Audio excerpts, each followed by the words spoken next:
ये एक spherical conductor है, इसमें कैविटी है, जहां पर चार्ज, इसका रेडियस दे दिया r, x दूरी पे यहां चार्ज रख दिया capital Q,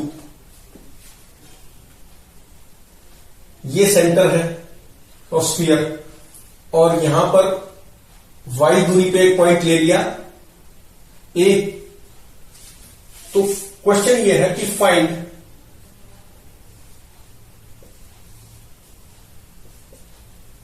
electric field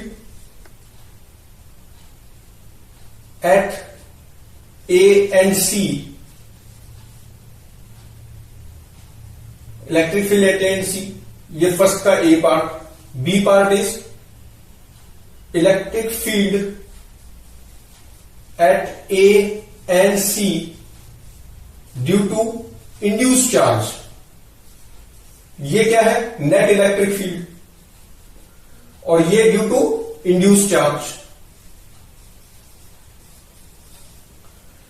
second है नेट पोटेंशियल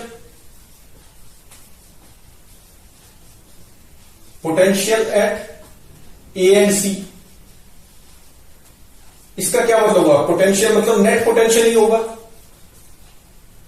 ये A पार्ट हो गया। B पार्ट है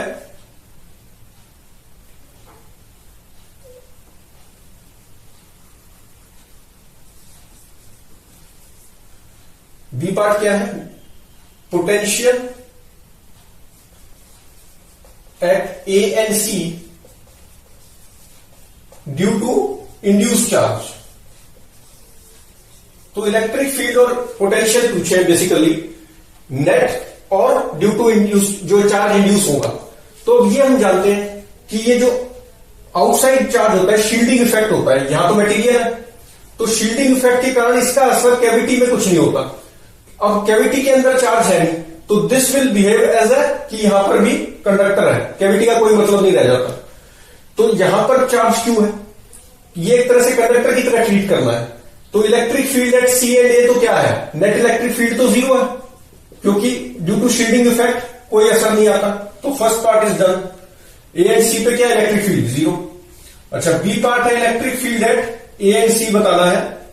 A and C due to induced charge.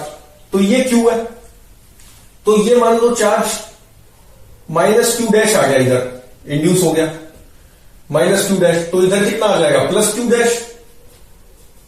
ये इंड्यूस चार्ज है, इधर -q डैश, इधर +q डैश आ गया।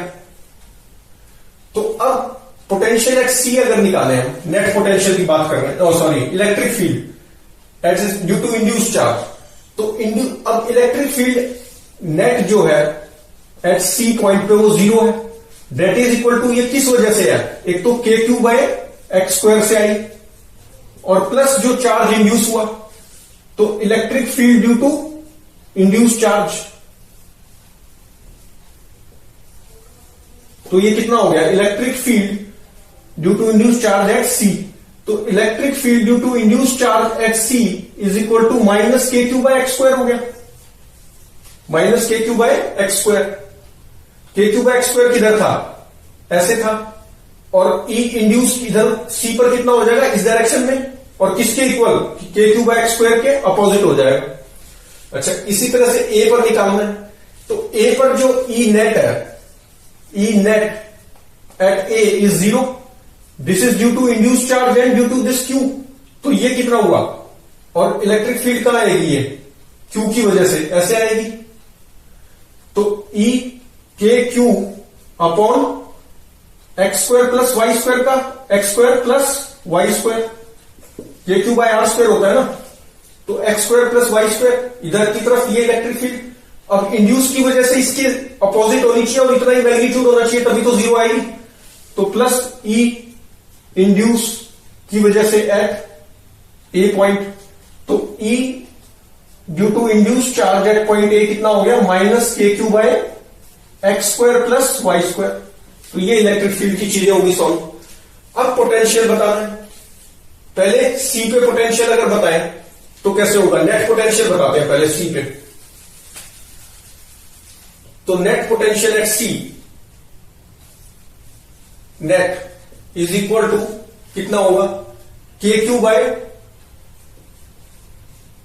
Bye x plus induce charge की वजह से, तो वो कितना हो गया, के sigma of d q's upon centre में है ना, तो सारा स्केलर क्वांटिटी होती है अपॉन आर। अब ये जीरो हो जाएगा सारा, ये कितना हो गया जीरो, क्यों, क्योंकि जितना नेगेटिव है उतना ही पॉजिटिव, और नेगेटिव और पॉजिटिव दोनों ही आर आर दूरी पे हैं, तो ये जीरो हो गया। तो that is equal to V net at C कितना आ गया, के क्यू बाय एक्स आ गया खाली, date is equal to k Q by x. तो पोटेंशियल नेट एट सी आ गया सी पर। अच्छा, अब जो सी पर पोटेंशियल है वही ए पर है, क्यों, क्योंकि इलेक्ट्रिक फील्ड जो है वो जीरो है। इलेक्ट्रिक फील्ड अगर जीरो है तो वी क्या है, कांस्टेंट। ई क्या होता है, electric field is minus d v by d r. तो अगर ई जीरो है इनसाइड तो पोटेंशियल क्या होगा, कांस्टेंट। तो पोटेंशियल जो सी पे है वही ए पर है। तो वी एट ए नेट कितना हुआ, सेम हुआ जो वी एट सी नेट है, date is equal to k Q by x, यही हुआ। अच्छा, अब पोटेंशियल निकालते हैं ए एंड सी पे ड्यू टू इंड्यूस चार्ज की वजह से। अच्छा, अब इंड्यूस चार्ज की वजह से ए पर कितना होगा, तो जो ये है सी, दिस इज ए, तो पोटेंशियल एट सी जो है वो कितना है, K Q by X, this is potential at C. अच्छा, इंड्यूस चार्ज की वजह से तो सी पे क्या है, जीरो ही है, इंड्यूस चार्ज की वजह से क्या है, जीरो, तो ये वाला पार्ट हो गया। अच्छा, अब निकाल लेते हैं, अब ए पे निकाल लेते हैं due to induce charge potential कितना है। तो नेट कितना है ए पे, V potential at A net कितना है, डेट इज इक्वल टू, ये जो नेट है ये किसकी वजह से है, एक तो k Q by x square plus y square का अंडर रूट,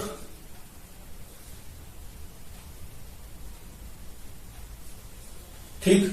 तो एक तो ये आ गया, और प्लस इंड्यूस चार्ज की वजह से पोटेंशियल है। अब ये जीरो नहीं है क्योंकि माइनस की वजह से अलग डिस्टेंसेस पे है, प्लस वाले अलग डिस्टेंसेस पे है, यहां पर तो सेंटर की वजह से जीरो बोल पा रहे थे। तो potential at A due to induce charges, ये प्लस क्यू की वजह से, यही तो इक्वल है K Q by net potential जो ए पे है। तो ये कितना आ गया, V at A induced potential at A due to induce charge is equal to k Q by x minus k Q by under root of x square plus y square. तो ये पोटेंशियल एट ए आ गया due to induce charges. तो सारी चीजें हम बता पाए। Actually ये क्वेश्चन कैसा है, क्योंकि अंदर चार्ज नहीं है, तो हम जानते हैं शील्डिंग इफेक्ट प्रोड्यूस करता है कंडक्टर। तो अंदर जब चार्ज है ही नहीं तो दिस विल बिहेव एज कि पूरा ही कंडक्टर था, और कंडक्टर के इनसाइड तो इलेक्ट्रिक फील्ड जीरो होती है, कोई भी पॉइंट ले लो, और पोटेंशियल कांस्टेंट होता है कंडक्टर में, कोई भी पॉइंट ले लो, तो यहां भी कांस्टेंट है, यहां भी, तो नेट पोटेंशियल तो सेम है।